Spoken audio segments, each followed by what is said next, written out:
श्रीराम.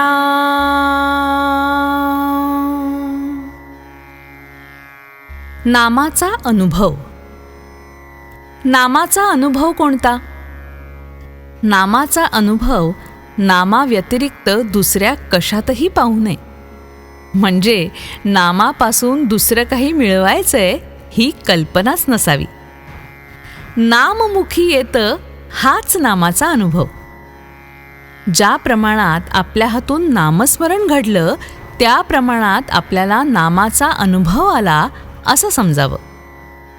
अखंड नामस्मरण टिकलं की पुरा अनुभव आला. नामस्मरण करता करता चित्त एकाग्र होतं. देहबुद्धी विसरून नाम घेणं हेच निर्गुण होणं आहे. मी कोण आहे हे कसं ओळखावं? मी कोण आहे हे ओळखायला जडाने म्हणजेच वाचेने नाम घ्यायला सुरुवात करावी आणि ते नाम अखंड घेण्याचा प्रयत्न करावा. मग ते मनाने आतल्या आत होऊ लागतं. पहिल्यानेच आपल्याला प्रयत्नाने मनाला नामाचं वळण लावण्याच्या नादी लागू नये, कारण ते फार अवघड आहे. नाम घेता घेता देहाचा विसर पडल्यावर मी कोण, देव कोण हे आपोआप कळेल. भगवंताच्या नामाचा नाद लागला तर दुःखाची जाणीव कमी होते. दुःखाची जाणीव नसल्यावर दुःख असलं म्हणून कुठे बिघडलं? काळोख्या रात्री जशी काठी आधार देते तसं संसारात नाम आहे.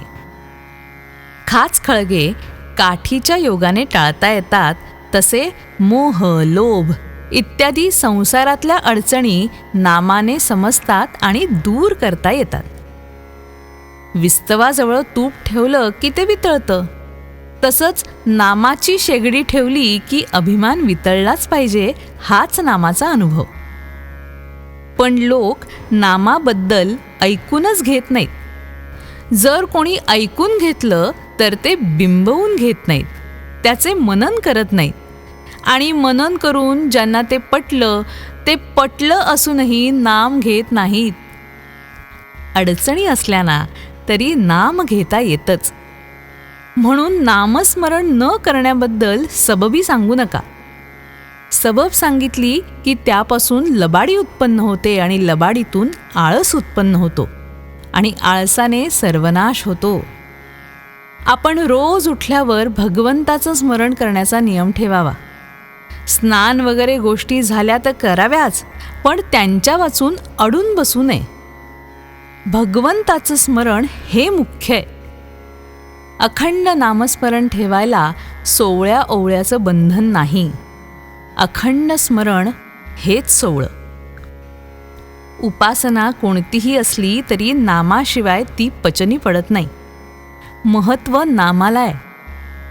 निरनिराळ्या देशातलं अन्न निरनिराळं असू शकतं, पण ते पचवण्याकरता लागणारं पाणी इथून तिथून सर्व सारखंच. पाण्याशिवाय कोणतंही अन्न पचणार नाही. त्याचप्रमाणे उपासनारूपी अन्नाला पचवण्यासाठी नामरूपी पाण्याची जरुरी आहे. म्हणून नामाला महत्त्व देऊन ते सतत घेण्याचा अभ्यास करावा.